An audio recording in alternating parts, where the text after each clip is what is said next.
Hey Mojoholics, I'm your host Rebecca, and in this 7th episode of WatchMojo.FAQ, our CEO and co-founder Ashkan Karbasfrooshan joins me to answer questions about the origins of the company and its name, and to finally set the record straight on our older videos.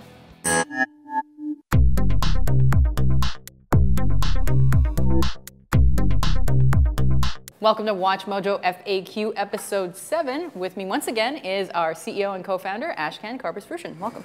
Hi guys, and hi Alex. Ah yes, Alex Bernard, who is the user who commented that we see Ash quite a bit as the mystery host, and wondering why we didn't see any other WatchMojo staffers on the show. We did have Kenneth on, I think, in week 3, but in any case, some good news for you, Alex. I'll be traveling next week, so most likely we'll have another colleague on to talk about je ne sais quoi. Based on your questions, we'll determine who. Right, so this week I'd like to kick things off by focusing on another user's comment, namely Brian Michael Wilson, who asked, what is the backstory of the channel's first videos? Which is kind of similar to Call of Duty Gamer 014's question. Why is your first video different compared to today's? Okay, I guess our past is coming to haunt us. So basically it was, I think, March of 2006. We created an account on YouTube to just upload, one video to just see what the reaction would be. Right, because at the time YouTube was like the wild, wild west jungle where clips went viral or not or whatever. Exactly, but then we got addicted ourselves and we started to upload more videos to that channel, but it wasn't named WatchMojo. So we were doing a bunch of streeters, some comedy skits. Yes, we used to do comedy skits, as well as how-to lists, guides, etc. And that morphed into interviews, profiles, biographies, verses, and finally, really a lot of lists. But didn't you say that the first video that you shot was a top 10? Yeah, indeed. So way back in 2005, we were really just experimenting. And the first video we actually shot, which never saw the light of day, though we tackled the topic again, was, I believe, top 10 skyscrapers. But if you fast forward to 2007, we had a formal partnership with YouTube, and our YouTube rep was like, if you don't mind my asking, why is your channel not named WatchMojo? We explained the backstory and then basically decided to upload everything that we have produced, about 1,000 videos, to the channel. We were going to do that on a weekend. I had a Mr. Clean convention that weekend.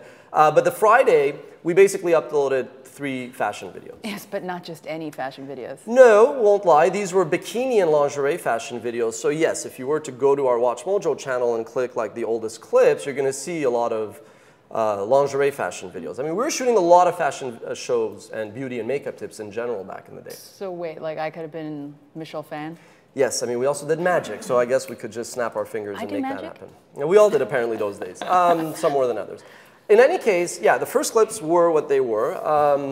But what we published, though, was at the time was a lot more tame, how-tos, guides, overviews, and whatnot. Right. Do you regret bundling all of the videos onto the one channel and not having like theme-based channels for travel, entertainment, beauty, etc.? Honestly, yes. A lot of entrepreneurs say if they had to live everything, and do everything again, they wouldn't change anything. They're lying. The truth is, yes, we actually split up our programming on Hulu and MySpace. That's how old we are.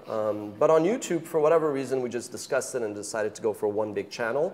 And ironically, the one platform where it would have made sense to splinter everything up was YouTube.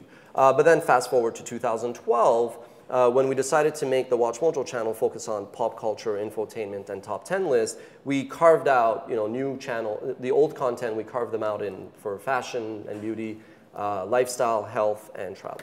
I bet most of you don't even know we have those, but you should check them out even though we don't update them that much. But anyway, one thing I wanted to know, as does user Noah Bigsby, what inspired you to create WatchMojo.com in the first place? Okay, that's very simple. There's a longer version, and I like longer versions. And that involves the Montreal Expos, but we'll expand on that one day in the future.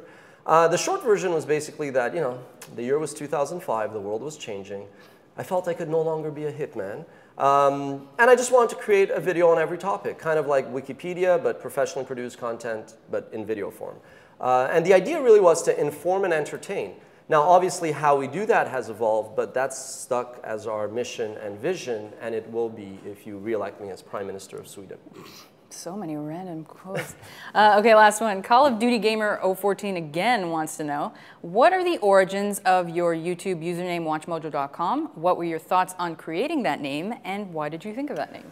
Another long story. This one involves a hooker and a prostitute in Vegas. I'm just kidding. No, so this one is much more boring. I think you and Dan addressed this, but I gave you guys a very condensed version, which didn't actually address the when it popped into my head. So the year was late 1999, early 2000. My tennis career was struggling. I had just left Brooke. I was starting to hook up with Steffi. I think he means Andre Agassi because he's bald. Yeah, there you go. It's one of the many references you guys make in the comments. So I was watching Austin Powers' The Spy Who Shagged Me. True story. And for some reason, I mean, this is the truth. It's not pretty, but it's true. Just the words Mojo Supreme hit me across the head. And the rest of the movie, and for a few days, was just in my head. Now today, if I say Mojo Supreme, it doesn't mean anything to you. Actually, I think of tacos. Yes, I agree. I used to think of tacos as well. But the point was, fast forward to 2004, once I got the entrepreneurial bug, we decided to launch an incubator called Taco Bell. No, not Taco Bell, Mojo Supreme. Right. And then I guess this week, it's the drinking game is every time I say fast forward. Yeah. So yeah, fast forward to 2005, we had started to think of, the co-founders of WatchMojo were like, what should we call this production unit within Mojo Supreme? We thought of iMojo, which we thought was kind of lame. We were using 10Mojo to aggregate top 10 lists and curate top 10 lists. So we always liked the list concept. But seeing how we were going to do this wide array of videos that people should watch, we decided to go with WatchMojo, and it stuck, and people liked it, and here we are.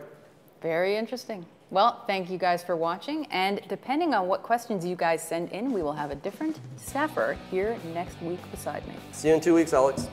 Thanks for watching WatchMojo FAQ. Tune in again next week and tell us what you think.